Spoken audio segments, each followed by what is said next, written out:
some things are going to be sensitive topics, and this isn't a large group, so I don't want in any way to compromise anybody. So I decided to do this a little differently. You can submit your questions any way you like, whether it's in writing. I got a few WhatsApps. I got actually questions to my life, which is even more it's all anonymous. So I'm not going to read anyone's question directly. What I'll do is I'll incorporate it in the discussion of themes, and I'll read it as I'll rephrase it. So therefore, there's no issue of any type of. And what I'll try to do, I think, what's best is most successful. I think is to try each week to focus on a particular theme. And obviously, if you have any suggestions, I can incorporate that theme in weeks later. I'm not going to address it in the most direct way. It'll be indirect. So like last week, we spoke about Shalom Bayis, primarily about listening. I'll actually call it by topics. So I felt that this week, I want to speak about is about Shlichus. What I mean by Shlichus is not just whether to go on Shlichus or not, but in general, you're going to, at some point, you're going to graduate from this kollel, and hopefully, and move on. So how do you make decisions in a drach al pi chassidus, to make decisions with your wife if you have disagreement, for example, about this in general? So that's what I want to address now, basically. I don't want to call it career, because it's not something we call it, but I'd rather talk about it like what should be your tafkid the rest of your lives, basically. And as I said, if there's any topic that you want me to address, don't hesitate, just send me a text. And as I said, I'm not going to read anything that you write to me. I'll incorporate it already into one of the themes. There's really unlimited amount of ideas we can talk about and themes we can talk about, but I think the best way to approach it is to go week by week in that way. And I'll follow the guidelines. And if something that you write that's very sensitive and you don't want me to talk about it, obviously I won't. But if it's something that is a teyelis l'Rabbi, meaning to the rest of you. Now, just for the record, I got a lot of comments after last week from, I don't know from whom. Not everybody told me directly their name. But I've gotten comments, so it's a good sign because it means, I guess it's engaging. And I believe I got something from maybe one of your wives, maybe not, I don't know. I don't know if she'll tell you or not, but I noticed that it was not someone that was here, but it could be a relative, it could be somebody else. So I have to balance, obviously, as I said, again, I'm very sensitive to the confidentiality issue. So please know I will not in any way, chas v'sholem, there's no teyelis in doing anything that somebody will be embarrassed by. I just want to tell you, last week, Shalom Bayis questions didn't come from one person. And at least 4 people wrote to me. That's why I felt it was not, if it was one person, it would be like, oh, okay, which one is it among your group here? But it was more than one person. And it's issues that even if it's not relevant to you right now, you have a question, a lot of these issues may become relevant. So trying to keep things of that nature. And I repeat again, if anybody wants to speak to me alone privately, feel free to contact me. And there's nothing to do with this particular discussion. The reason I feel it's good to record is because there are people here, either some Yungalite that can't be here or their spouses. A few people asked me, they said they'd like their wife to hear last week's program. So that's why we're doing it. But again, I will be very careful not to in any way breach any confidentiality or anyone should feel uncomfortable. So going to the topic at hand, it's a question really that everybody has.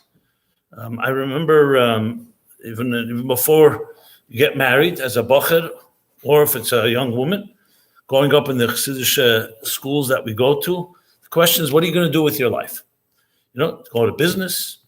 Shlichus, we know, has its challenges. Business also has its challenges. And what does the Rebbe expect of us? And what happens if you're not necessarily comfortable with the highest expectations? Some people feel it's not for me. Avedis HaKedesh. Some people feel they're more business-like. Some people feel money is more important. Security, as some people call it. When it comes to Shlichus, I'm just throwing all the questions that some I've received and some I know from my experience. What happens to Shlichus is not easy. There are hundreds of guys in kollel or Bechlal who are right now doing things temporary. They'd love to go on Shlichus, but there's not enough opportunities. Like people say, the territories have been divided. I always find it somewhat ironic. There are 14 million Jews in the world. And to say that we've reached the 14 million is ridiculous. We haven't even reached, if I would say all the shluchim together reached maybe 1 million Jews, I'd be surprised. So there's another 13 million. So to say the territories have been divided, I'm not even sure how the Rebbe would react to something of that nature. It's ki'ilu, we already reached all the Jews and there's no one else to talk to any Jews, which of course is, I'll talk about that some more. But bottom line is there is a structure, some call it a hierarchy, some call it a bureaucracy, whatever you want to call it. And some feel that unless you have a relative that's on Shlichus, it's almost impossible to get yourself a location, at least in a respectable way. So even if you want to go, what do? What happens? You don't have those connections. And even with connections, unfortunately, even Shlichus, even families are feuding with each other. I don't want to say anything negative, but it's not that simple when you're dealing with other people. So I want to cover as much as I can on this topic, which is not covered, we'll discuss in the coming weeks, and feel free to weigh in. This is a little less sensitive, so I'm sure more of you will speak up more. This is not reflective of our own necessarily personal issues, even though maybe. So let's start from the top. From the top is, the question would be, we grew up in this community, the Rebbe is our Rebbe, and just like we follow the directives of Loni Chitas or Rambam and other hiros from the Rabbeim, what is the Rebbe's approach to this whole issue? What should a young man and woman do? So I think you don't need me to tell you. If you read hundreds and hundreds of sichos of the Rebbe, starting from Tafshin Yud already, going through all the years, it was very clear what the Rebbe's priority and expectation was. The words of the Rebbe, I'm just quoting some sichos from here and there. The words of the Rebbe Rashab, that he built Temchet Mimim. In Tofresh Nun Zayin, he established the yeshiva, as he says in Kuntres Eitz HaChaim. And I'm quoting Beferish the sources, so you can look it up, where he explains the mission of Temchet Mimim. He says that he didn't build a yeshiva to just have another place of Mokum Halimud, even though that's important, but there were enough yeshivas. Where did Chabad Bochum go before Tofresh Nun Zayin? There was yeshivas in Rodin and this place and that place. Avdafke Chabad yeshivas. There were no Chabad yeshivas technically. So Bochum went wherever it was. So he says, I didn't build another place for Limud HaTorah. I wanted to build, he said, a yeshiva that would produce Talmidim that would be Neides Lahoyed. That in the words that he said in Tofresh Samach Aleph in the famous Sikha that the Rebbe quotes very often, Simchas Torah, Tofresh Samach Aleph, Kol HaYetzel Melchemes Beis David, famous Sikha, that the Bochrim should be Melchemes Anshe David, Tzova, Anshe Tzova. What kind of war is this? It's not a physical war, obviously, it's a spiritual war. And he goes on to say, Keneged those that are Chorfu Ivecha Hashem, and Chorfu Ikvus Meshichecha, and in a very prophetic way, the Rebbe Rashab, already in 1900. This is like 2 years before the Rebbe was born.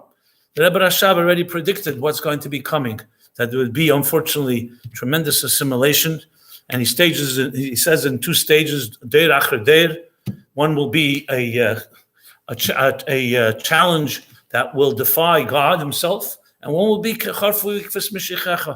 will defy the belief of Mashiach. And he speaks about Arichas there, how there'll be Frumi Eden who will believe in Torah mitzvahs, but Mashiach is not for them. They'll due to their complacency and their indifference, etc. So he states very clearly that he doesn't just want Bochum that will learn. And Kamuvin Limud HaTorah is the Iker in any yeshiva, Limud HaNigla, Limud HaChassidus, Hagdamas Avedis HaTfilah, Kima Mitzvahs Behidr. But one key element that he added, that they would also go out there and lead the charge in fighting this battle. In essence, you could say he basically created a training grounds in Temchet Mimim, which the Rebbe, the Frierdiker Rebbe, and the Rebbe even more so. Back then, World War I would come. The Russian Revolution and World War I, and then the Churban of World War II. So it wasn't easy to implement. So even though the yeshivas in Temchet Mimim grew, but how many bochum were there? And even once they finished, it wasn't a conducive environment. They were running for their lives. Within the few decades, almost all the Tmimim would have to leave Russia and have to leave that whole environment. Not to mention all the other forces of Haskalah and others that devastated the Jewish communities. But when you think back in retrospect, we're talking now 120 years ago. It's almost 120 years ago. The Nun Zayin, it's a little more than 120 years ago.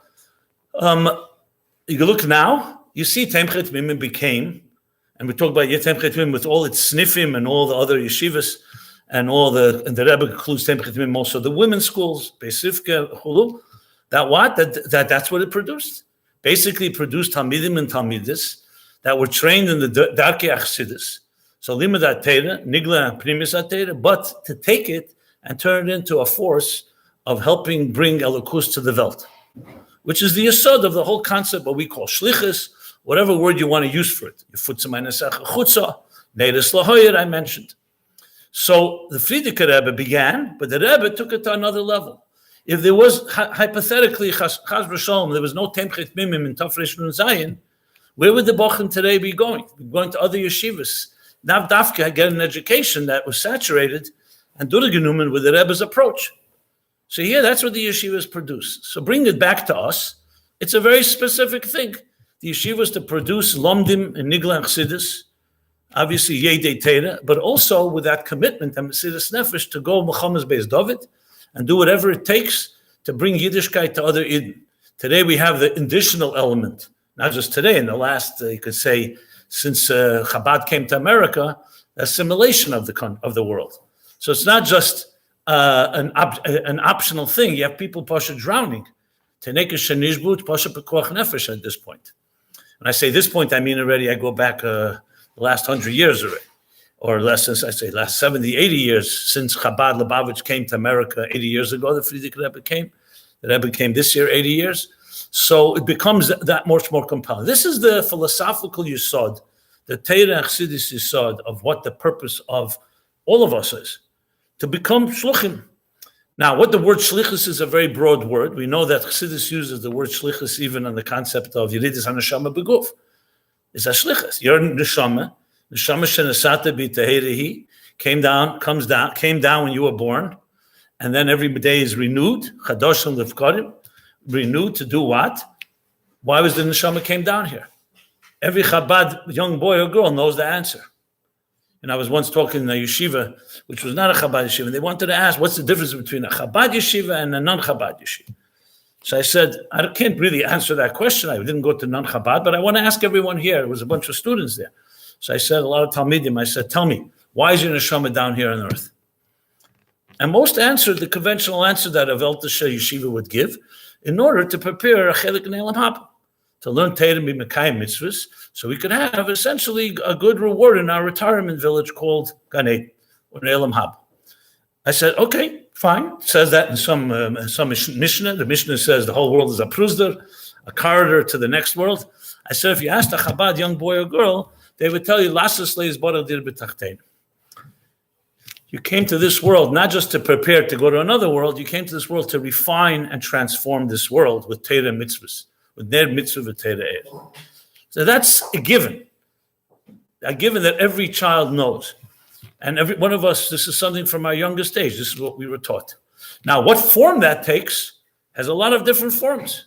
So the concept of shlichus is much larger than just whether you wear a badge to kinus hashluchim and you're called an official shliach. The shlichus is the very being of your existence on earth is a shliach. And all the sichas that Rabbi talks about shlichus, he always begins. Yiridus haneshama beguf. And that itself, we were zeicha to be shluchim of the Rabbeim, etc., etc. So if you ask somebody let's sum this up. So the question is, why are you here? And what should you do with your life? From the youngest age till, of course, obviously when you become an adult, is to be in some way a shliach of the Rebbe, which is by extension a shliach of the Eibishter, because the Rebbe is a shliach of the Eibishter, like Moshe Rabbeinu was. A shliach to do what? Is to illuminate and warm this world and transform it, to make it Asir Migdash V'Shachanti B'Seicham, in the words of the Rebbe in Basiligani. I mean, every sicha, every mimer is filled with this message. And Deir Hashvi has its particular shlichus. So if somebody, and I'm speaking to you very straight and blunt, if somebody decides that's not for me, whatever reason, I don't know how to do it, I don't know if I could support myself, my wife doesn't like it, or I don't like it, so I'm not here to tell anybody what to do, but there's not a shaila, it's not a sasofik what the Rebbe expected and wanted. Now, we know there's a famous letter from the Rebbe, I don't know if you're familiar with this, when the Rebbe sent shluchim to Israel. He sent 3 groups, Tov Lamed Vov, Lamed Zayin, and Lamed Ches. Groups of 10, I believe, something like that. Some were Bachrim, most were Jungelite. Jungelite, newlyweds. And the Rebbe sent them to Israel, 10, I think 30. These are now people who are Rabbonim and so on. So after the honeymoon, so to speak, there's always the nice time, everybody's besimcha with them, but then they settled in. So it started becoming a question, what does the Rebbe want them to do? Now the Rebbe told them they're going to Israel to be mechazik and to bring Yiddishkeit there and to bring a new Ruach Chaim, etc. But when he settled down, what are you supposed to do? So the Rebbe wrote a whole letter, an interesting letter. I'm not going to paraphrase the whole letter, but it's interesting. He said, in order of priority, this is what I want of you. And you could see that Rebbe understood that not everybody is shaykh to the same type of position. So the first thing is to be a shliach by being a rov, become a rov in a city. And that's why you have Rabbi Hecht is a rov in Eilat, and Rabbi Gorari is a rov in, where is he a rov in? Wherever. Cholon. You have Rabbi Golakowski in Rehovot, and you have even the Rabbonim, Rabbi Bistritsky ended up in Tzvat, Olav Hashalom. That wasn't Stamazeh, the Rebbe said that. He said, if that doesn't work out, that you can't be a rov and a moida hera. So the second option was to work with a Chabad house, either work with one or find a place where you can be. And the Rebbe goes down the list, helping and helping. Finally, he writes that if all this doesn't work out, so then, yes, there's the inyan of baby going into parnosa gashmis through business, but always know that you're still a shliach, and whatever way possible, either help or participate in some type of avodas hashlichus. What you see from the letter is that the Rebbe was not oblivious to the fact that people are different. Eidei and Seiya Shavas. Not everyone fits to the same thing. But he was clear what his priorities are. Because it's all based on why did Neshama come down below. So let me share this with you. A few years ago, I was asked to speak at, may have mentioned this maybe 2 weeks ago, I don't remember. If I did, so it'll be Chazar. I was invited to speak. The Beis asked me to come speak to the high school students, the graduates, 12th graders. Did I mention this to you guys? No. Okay, good. So fine. And what do they want me to come speak about? Why you shouldn't go to college. So I remember I told Anhola, basically, they said, very nice. I mean, they're graduating in around 3 weeks. Now you call me. You should have called me when they were ninth grade. They already made their decisions one way or another. It's not when you start talking about it a long time ago. Okay, talk about it now. Fine. I knew that is going to be controversial because they're dealing already with 12th graders. As I said, in a few weeks, they're finishing graduating. And those that have made plans already. And am I going to go help them change their plans? It wasn't even my kavanah. But anyway, since they're Beis girls, and I spoke to them exactly as I'm speaking to you, I started off, I said, let me ask you a question. All of you were born after Gimel Tammuz. Yeah. The Rebbe, what does he mean to you? So a few girls were very open. They said, not much. He's a memory. He's a memory of my parents. He's the same thing that the Baal Shem Tov means to me, or the Alter Rebbe. Other girls obviously were offended, and they said, no, the Rebbe leapt. The Rebbe's in Yonim, they Rashvi, everyone had their perspective. My point that I wanted to make was not to hear all their opinions, just to engage them in a conversation. So I said, those of you that hear about the Rebbe, what do you think the Rebbe is? Why was the Rebbe sent to this world? Why did the Eibishter send the Rebbe to this world? Our Rebbe. Obviously, you could ask this about every generation, but our Rebbe. So obviously, it was a rhetorical question. I wanted to make a point. I said, the Eibishter sent a Rebbe as a Shliach Hashem. Why did the Eibishter send Moshe Rabbeinu to this world? To be a Goel Yisrael, to take the Jews out of Mitzrayim, then later to lead them to Har Sinai, Kriyas Yamsuf, Matan Torah, to lead them through the 40 years in the Midbar, and bring them to the Promised Land. There's a Shlichus. That's what his role is as a leader. Moshe didn't necessarily want the job, as we know, as the Parsha tells us, but that's what the Eibishter sent. The Eibishter sent our Rebbe, same reason, for a mission. And above all, the Rebbe's mission to us is to tell us what our mission is. We can be distracted and have all kinds of be confused by so many options. Comes a Rebbe who is a Shliach Hashem to this generation and tells us, this is your Shlichus. Klor Diburim. This way there's no kshalis, it's not ambiguous, it's very clear. And what did the Rebbe tell us? He told us the Shlichus of this generation, the Rashvi, is to bring the Shechina Lamata. That after 7 generations from the Alter Rebbe, like Moshe, 7 generations from Avram Avinu, v'shachanti b'seicham. And he didn't just say in general terms. The next 40 years, since Tafshin Yud till Tafshin Nun Beis, in 42 years, the Rebbe made a blueprint. He didn't just speak generally, he gave us directives, what it means to bring Mashiach, how you do it, whether it's the language, how you speak to people, Mivtzoyim, Chabad houses, the whole hadracha. There's a whole blueprint. It's a whole game plan. And anyone interested can follow it and come in. It's not vague. So I said that any of you, I remember, it was around 90, wait more, probably 100 girls were in the class. And with the Hanola was there too. The faculty was there too. I said, was this taught to you in Beis Rivka? You're now 12th graders. 12 years you went to school. Is this something that you know? So some girl raised their hands and yes. And some said, no, it's the first time I'm hearing this. A few girls said that. So I didn't want to insult anyone, but I just ended up insulting quite a few people. And I said to the Anhola, if an Anhola of Beis Rivka did not educate you in this bottom line, I would consider that a waste of tuition money and that they didn't fulfill their shlichus.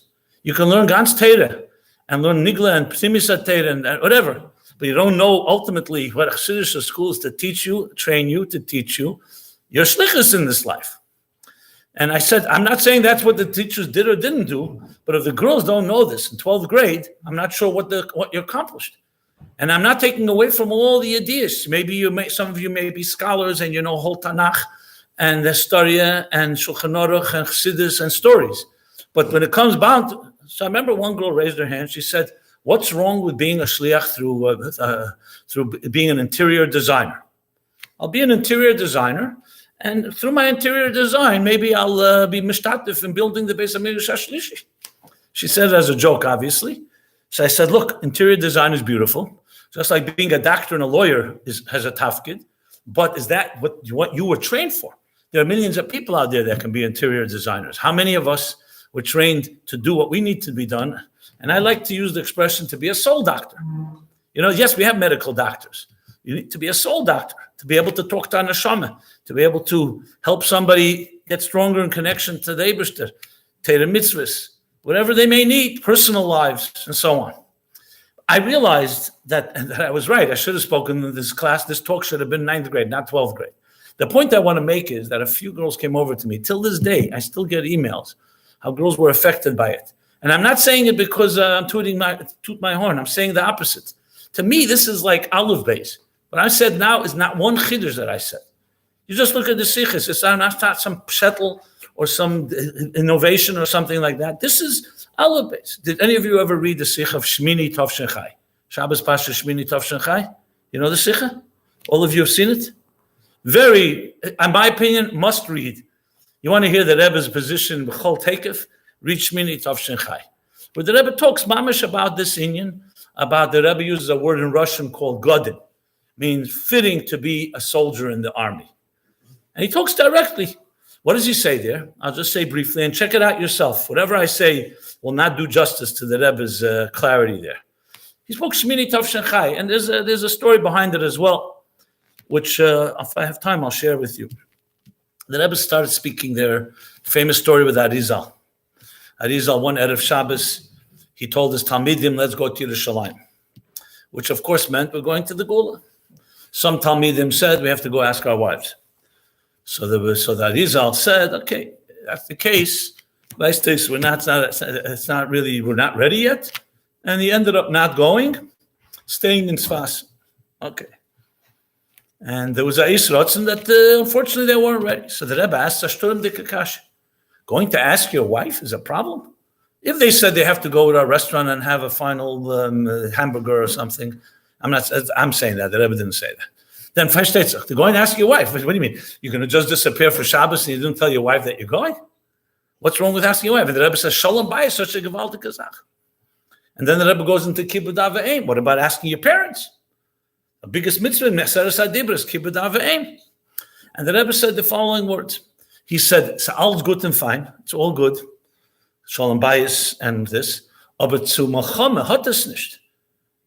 To be able to go to a Milchama, you have to be ready to go as soon as you're called upon. You can't start. And he says, "If the Bale Nigla was fragen, wie kommen fort Shalom Bayis?"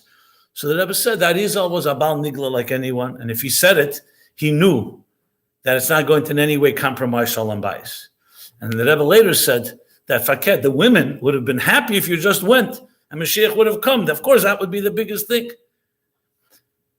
And the Rebbe goes on and talks about what it means to be Roi, to be Aish Tzava in Kol HaYetzel Mechemes Beis David.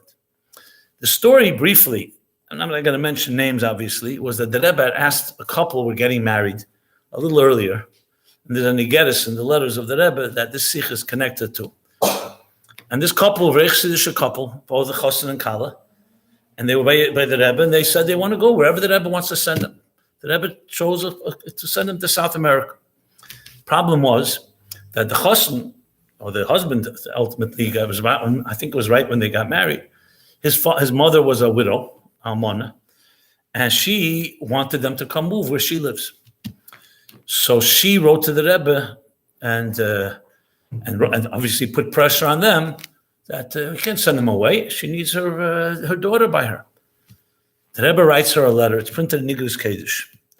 I think it's the year Tavshin Tazayin. I'm not sure what volume it is. It's printed. It's not a name. In Yiddish, the Rebbe writes her a letter, the following words. He writes, your son and your daughter and future daughter-in-law or daughter-in-law were by me in Chidus, and they told me they want to go on Shlichus, but the mother doesn't want them to go. So the Rebbe begins by saying he always thought that a mother thinks more about the teva for her children than her own teva. She thinks about them more than about herself.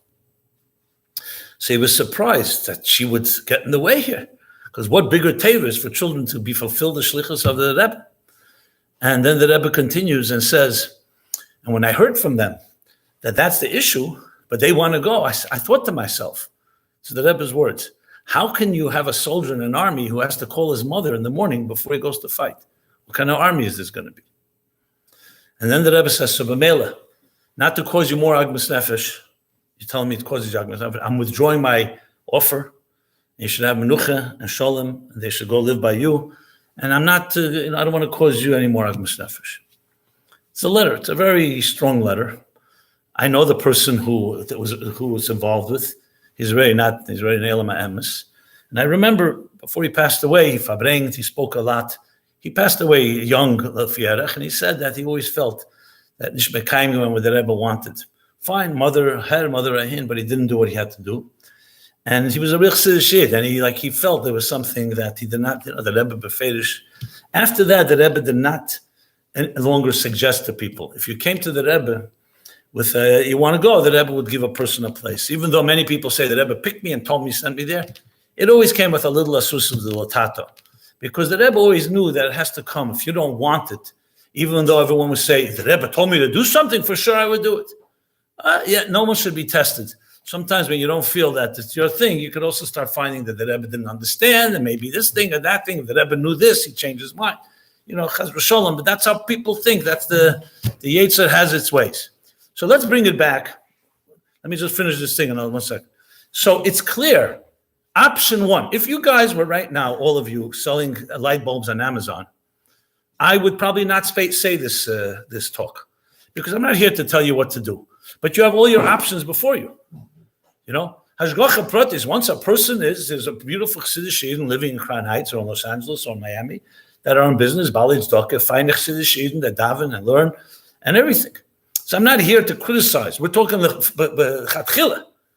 If you have your options in front of you, there's not even a question that your whole life should be dedicated to what the Rebbe wants. Now, this may be strong words. Some of you say, I'm not a keli for it. Fine, we'll talk about it. We can argue. But I'm not going to change the Rebbe standards because some of us may not be comfortable with it. And what grace the most glickliche thing in life is to know that you fulfilled Tachlis Yididus and Neshama Beguf. That's the bottom line. No one is going to say that Tachlis Yididus and Neshama Beguf is to make a lot of money. You could say that's a means on Emtsoi to the other end. So that's the first thing that we must know. Now I'm going to address, but let's be practical. Some people will say, okay, fine, that's great. We all have the standard. And I hope we do. If someone doesn't, we can discuss it. But I'm assuming that we all agree this is the standard. The question now is practical. Whatever I do, I don't know what to do because either as I said, there's no places to go to, many different forms. I'm going to address that in a moment. And also what happens if there's a disagreement between you and your wife? Maybe your wife has a different standard, maybe higher than yours or lower than yours, or vice versa. So I want to address that, but do you want to say something? Go ahead. No, I don't think I'll be asked about that. Okay. So let's talk on the so-called. Fine. This is the standard. Yeah. I want to maybe also address, some people find that today if you find a place, it's very small, maybe 500 Yidden in a place. what would the Rebbe's shita be like if I went to a soft place? Oh, it's not working. You might as well, you could be a teacher in all data and teach very much more simple than maybe 50 years and 100 years. Okay, so I'll maybe repeat it just in case you didn't hear. So what would the Rebbe say? He's asking, let's say there's an opportunity, but it's 500 Jews. It's not 5,000, not 50,000. So I never saw anywhere from the Rebbe that Kamos makes a difference. As a matter of fact, there are places that people went to that there was 1 or 2 Jews. There were rules of 10,000 Jews in the city. There were like rules that people never got sent to certain places. Maybe in the beginning if you had choices, but the fact of the matter is, like rules until first of all, who made these rules? Where there were rules. I mean, there are people in cities with 500 where those rules are not applicable today.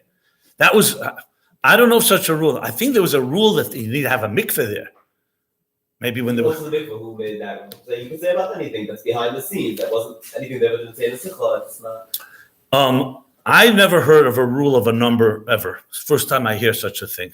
I never heard of it. It could be practically if someone came to Rabbi Chadakov and there were resources like if you go to America Shlichus to a place where there's 20 Jews or 20,000, maybe he made a cheshbon like that. But from the Rebbe in Inyan, the Rebbe sent people to find 1 Jew to give him a matzah. There was never a Kamasdik thing. I never heard such a thing. If you have a source, show it to me. I've never heard such a thing. The whole thing, but like in the mid-90s, when the Shlichus to Vermont and Delaware, etc., went out, that like wasn't so passionate for them to go there. You know what? I don't. But Pale they went. Yeah. What do you mean? There's shluchim there now. Yeah. So I don't know. I mean, I've never heard this issue. I never heard a question of numbers. So therefore, to me, I'll tell you a story as a shliach, not far from Sacramento. I don't know the name. He was looking for shlichus, and they gave him some shtetl. Everyone felt, no, there's barely Jews there, and there's barely money there, and that's it. He ends up raising more money than that whole area, and everybody's jealous of him now because they gave him a place, because there's Jews everywhere. I know, I'll just tell you, my daughter lives in Redondo Beach in California. There, Rabbi Mintz is the shliach, Rabbi Yossi Mintz. So let me tell you, he tells me the story. He was first working for Shver, Rabbi Astulin, Naftali Astulin. They're Russian Jews. And then he wanted to go on his own, so he started looking for places. He went to Florida, here, there. One day he's driving from the airport and he sees Hermosa Beach, Manhattan Beach, Redondo Beach. And he's shliach here? No. So he goes to Rabbi Kunin. Rabbi Kunin says to him, there's no Jews there. There's no money there. From my point of view, just get permission from the next shliach in the next town in Torrance, Rabbi Hecht, Eli Hecht, and fine. Okay. Why? No, why not? That was the real. So he went and Rabbi Hecht said the same thing to him. There's no one there. It's an Amid B'Shmama. Okay, little did they know that the Rebbe's wisdom was a little greater, and Jews are everywhere. Anyway, he went, go there now and tell me what happened. Jews suddenly come out of the woodwork, and not just Jews, but Jews with money. And he's one of the most matzliach shluchim and raises a lot of money and so on. My point is, 500 people, all you need is 1 billionaire. And he may just be living there. Out of 500, you could be rest assured somebody is there, and that's 500 that you know. So I've never seen or heard limit. Yes, obviously in the early years of Shlichus, the first cities people went to was Michigan, Detroit, Miami, Chicago, etc., because that was the larger populations.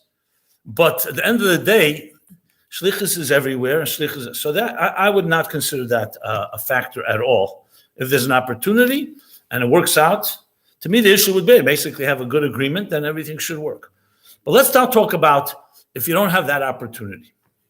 And I understand. I'm not. I have no question in my mind that Rebbe would not be saying Shlichus is closed for business because all the territories were divided. I don't even have a sofek or svek. Anyone that says that, I don't care if they come from Merkis or from any official, show that it doesn't make any sense. Because, as I said before, even if we're reaching 14 million Jews, the concept of Shlichus is there's always more to do. So it's ridiculous. I spoke once at a Kinnush HaShluchim regional in New York, well, East Coast, I should say. It was in West Hartford, and it was all the shluchim of New Jersey, New York, Massachusetts, Connecticut, the Northeast, the New England states. I don't know if New Jersey, I don't remember it. But Akaponim was the largest body. Most shluchim are in this area, in the world. Hundreds, maybe 300 shluchim just going to the East Coast, the northeast. And I remember we were driving, and I was driving with Rabbi Kotlarski and Rabbi Krinsky. And I said, they gave me the keynote speaking to speak. So I said, I may say some things that may be offensive, because I'm not always so pro-establishment. So they said, that's fine. It's over. This is a closed session. If it was the main shlikinus, maybe that would be a problem. Here, it's a closed session. And I got up, and with everybody, listening, I said, with all kol hakavod, I want to ask a question. I made a calculation that there are 14 million Jews, Ken Yirbu in the world. There are officially 3,000 shluchim. Let's say 4,000 shluchim. I divided 14 million into 4,000, and it came out to be something like 12,000 each. So therefore, if every shliach reaches 12,000 Jews, you end up reaching 14 million. But we know that most shluchim don't reach 12,000. They barely reach more or less 100 or 200 in their own community, and with a dinner and a school, maybe a few more hundred on an ongoing basis. I don't mean they never.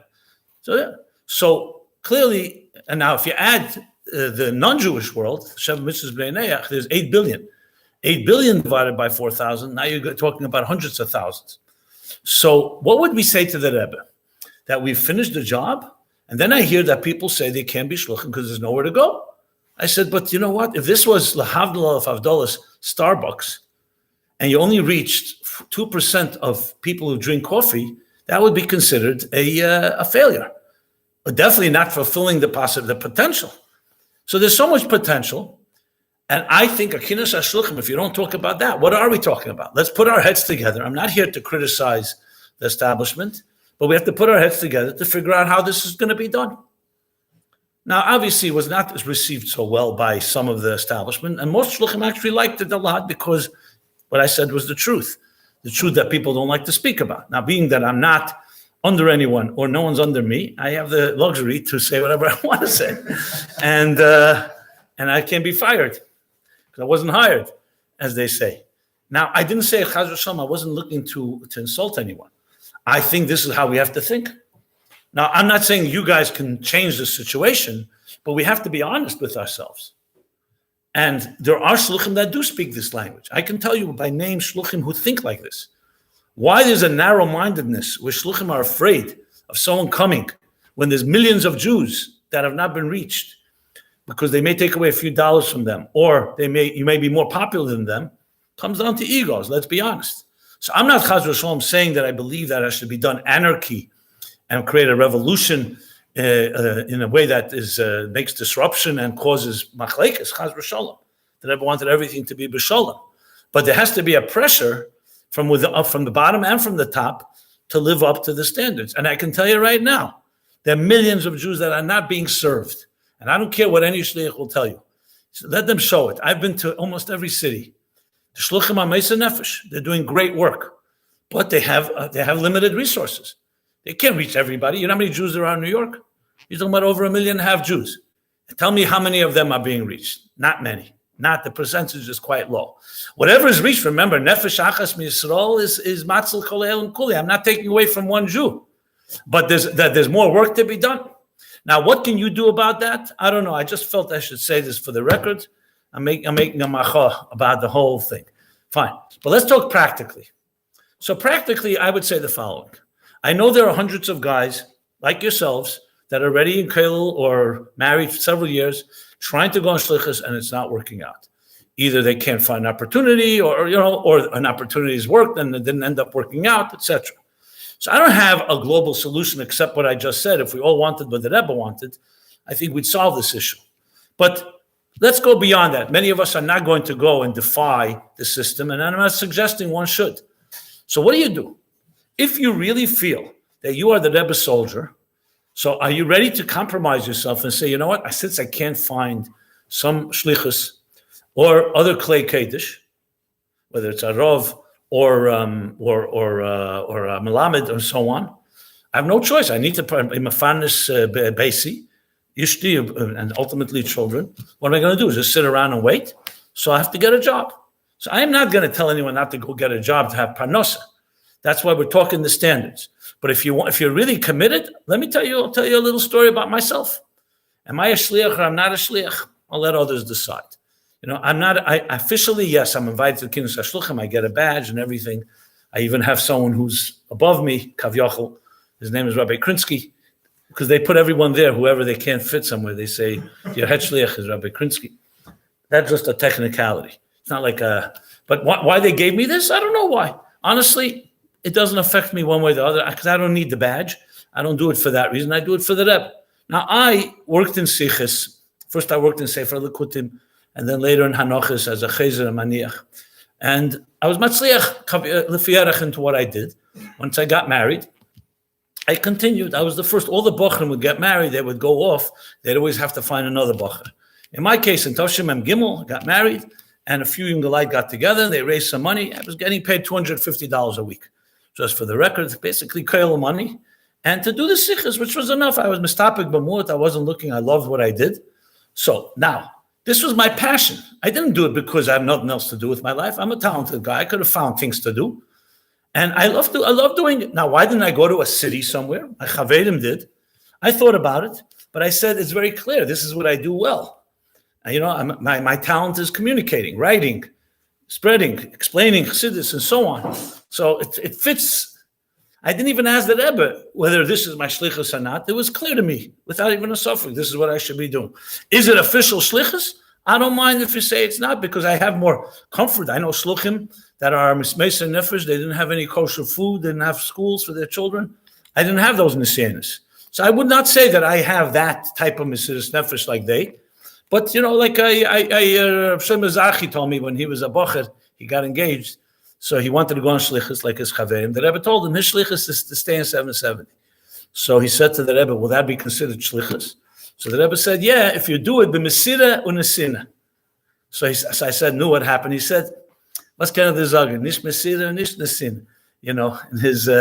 So what did the Rebbe mean? Because if you're mesira nesina, shlichus is not just, obviously a big part of it, the Rebbe says in many sichos, is to go to Amokim Rochik. But the ultimate goal is Mesiras Harotzen. It's not just how far you go, it's that your life is committed. If you're here and you're just sitting and sleeping half a day and then you roll into your job, that's Mesiras Sin. And I believe Mesiras Sin I do have Lefierech to my work. And I'm just saying, so I feel I'm fulfilling the shlichus that I was sent for. And over the years, after Gimel Tammuz, I evolved into what I became, more writing toward a meaning for life and the things I do today. So I believe that each one of you can find your shlichus no matter what. If you can find a mokim somewhere, great. But if not, there's not a suffix that if the Rebbe expected something from you. So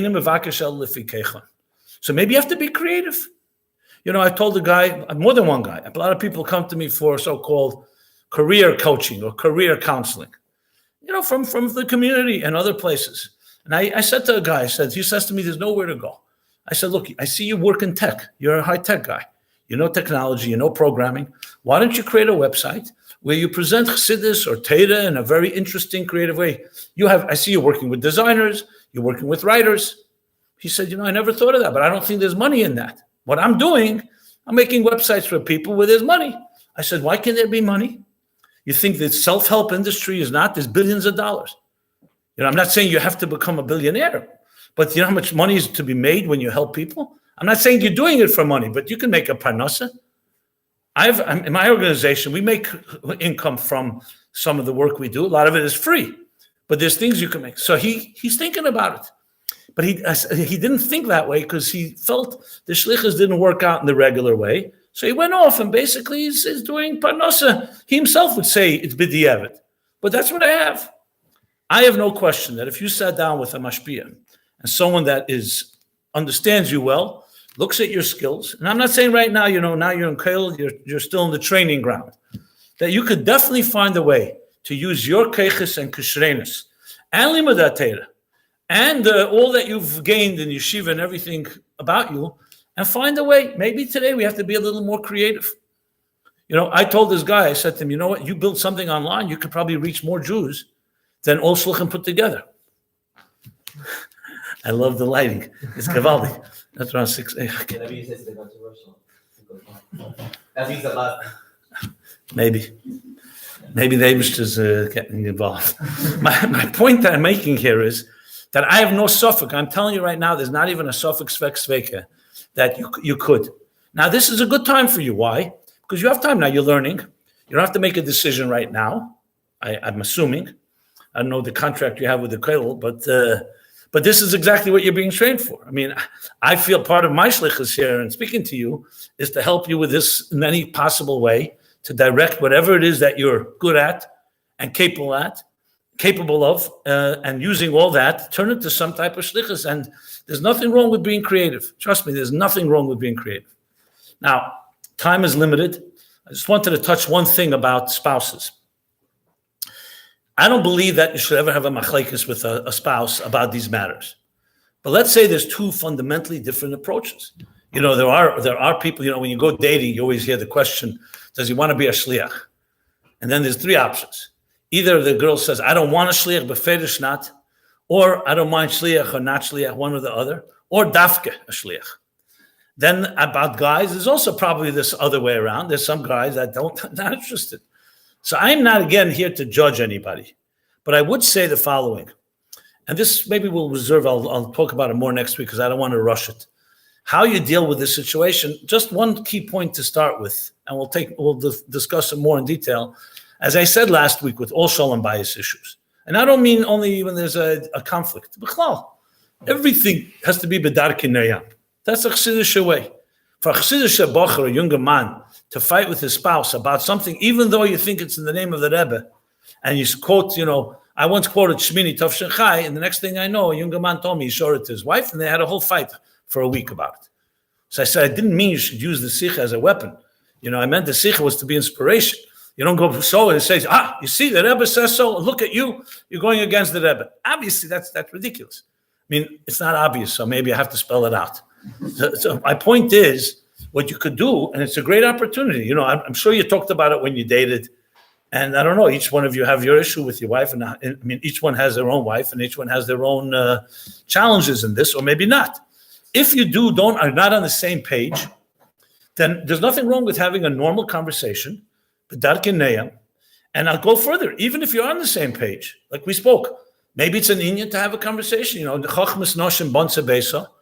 Maybe your wife will have some creative idea of how you can introduce. Now, if you have a spouse that says, I'm not interested in this altogether, that deserves a conversation, but that I'll leave for maybe next week, how you address that. I would definitely not machlekes, for sure not. You have to find a way, like anything that may be very fundamental to you and maybe not so fundamental to your spouse. Or what happens if it's the other way around? You're not that interested, but your spouse is very dedicated to commit something to the Rebbe. So there are methods for everything. Don't think it's a locked situation, a dead end. Chas v'sholom. There's always ways to approach it, but always darkei neyam v'darkei shalom. That is a must. Without that, you're going to create a lot of problems. And frankly, the Rebbe would rather have shalom bayis than you do something that he wants and it's against what your wife wants, or vice versa, because then it's not going to work. It's the story of the Arizal. So let me tell you, let me conclude with that. Okay, that's a good, thank you for bringing that up. So if you look at the Sikha, the Rebbe is not advocating that husbands run off without their wives. That's not what he's saying. He's saying that the Arizal, the Rebbe told you, come with me for Shabbos. There's no way that he would be causing a problem with Shalom Bayis because he knew that the wives were Chassidic wives and they wouldn't have any issue if you heard from the Rebbe. As a matter of fact, later years, I'm not sure which year, the Rebbe once said in a Fabrengen, he told the story with Arizal, and he said that time it didn't work because Arizal went to the men. This time when Mashiach comes, he's going to go to the women first, like it was by Matan Torah. Keisem lebeis Yaakov, the Medrash says, because by Chetei Tzadas, the Eibishter went to the man. Odom, had he told Chava directly, she never would have been Eived, because she heard from her husband. Excuse me. She heard it from her husband, so she said maybe he didn't hear it right. Husbands, who knows what they heard, didn't hear. So the Eibishter said by Matan Torah, I'll make sure Keisem lebeis Yaakov first speak to the Noshim, then to the Anosh. So the Rebbe said, when Mashiach comes, based on the story with Arizal, he's now going to come to the women first. And the Rebbe said, so the women should go. And trust me, the husbands will come running after them. You don't have to ask your husbands. In other words, the Rebbe understood when Isha Ksheira, Esa, the same Baila, from the word Esa, has create. And there's no question that Rebbe Bavarns it. There's no question that Arizal was not in any way Chaz v'Shalom. If you're talking about men that B'chlal want to do whatever they want to go party or fabreng and at the expense of their wives, that's not that story. There you're talking about the Rebbe himself asking. If the Rebbe walked right now here and said to you all, I want you to come to Yerushalayim with me, I would tell you, go. You know, you could always call on your cell phone if you like. But I would, but because there's some urgency now. You can't say it's an emergency. So I think you can explain it. You know what? Why don't you ask your wives if the Rebbe told you that, what they would have wanted you to do? You know, go or come home first for dinner. Shlichus is a lifetime dedication. No. So you haven't discussed it. We're going to make the same decision together. I just brought the story because the Rebbe told the story. Obviously. Did I mean it that way? Well, no. Arizal didn't tell them, let's go to Yerushalayim and you're never going back home. Obviously, he knew Mashiach would come. They'd be rejoining, their wives would be with them. You know, that was clear. It wasn't like they're going off to some island for the rest of their lives. That's clear. That's a strong story. In general, the Rebbe's approach was that every husband should speak to his wife. The Rebbe actually always saw Shlichus as a partnership. He never said one over the other. It was always together, and many times the Rebbe would say, he would always ask in Yechidus, what does your wife think? What is she doing? It was always that partnership. That story, but the point in that story is more that don't convince yourself that the Rebbe says something, it's emes lamite, and then you figure out how to do it. That was the point there. The point there, the Rebbe Bavarns, once you look in the Shmini, it's definitely, I mean, the Rebbe clearly does not suggest that Hepach Shalom Bayis, and he says clearly that Arizal understood that as well. So look, just to sum up, what I would say here is the following. My points here were to establish, we have to know what the Yesodis are and not try to change them because it may not be convenient. What the Yesodis are clear. The question now is how to do it. Remember, it's a big difference. When the Meraglim's chet was when they came back, what was their problem? They said, Eretz Echeles Yeshvev v'lei nuchal. We can't conquer this country. The chet was not that they came back with a report that they're giants and it's difficult. The chet was that they came to a conclusion we cannot do it. That's the biggest aveda because the Eibishter didn't ask you whether you can do it. He said for sure you can do it. We're just figuring out how to do it. So that's why I wanted to make a very strong case. First thing you got to know, this is it. This is our shlichus. The question now is how. So that taka needs yeshiv adas and discussion. How? Whether it's an issue with a spouse or it's an issue with opportunities, which we talked about. So that's what I wanted to establish first. But you know what? We don't have to cover everything in one session here. We'll continue next week. And again, if you have questions on this topic, by all means, I'm happy to talk about it. And I want to talk about it practically. I'm not just here to talk about it in Inyan. You know, how do you practically come away? What do you do? You're all going to have to make this decision within, I don't know, how long is this kail for? A year? 1 year. Okay. There's a bonus if you stay for the year. We're getting paid for the But there's no actual time limit. Like you said, you can stay for long. minimum of a year. Yeah. Okay, but listen, after a year, we'll see what happens. I'm sure, no, listen, I know the guys that established this, they want to really help you also with placement, finding up, it's not just the learning, to actually help you use whatever you've learned here and whatever you've accomplished in the past to actually get you somewhere. I mean, I would definitely push that. That would be gavaldik. If a Kale can actually help you also find a job, that would be, that usually doesn't happen. That would be made a dik. That would be the real ultimate purpose. Because then here, you're trained and now you're helped with job placement in ways that fit your needs. I'll definitely advocate and push that. But you have to also be willing, if you're going to, you have to be cooperating. Anyway, we'll stop here. Chevra, as always.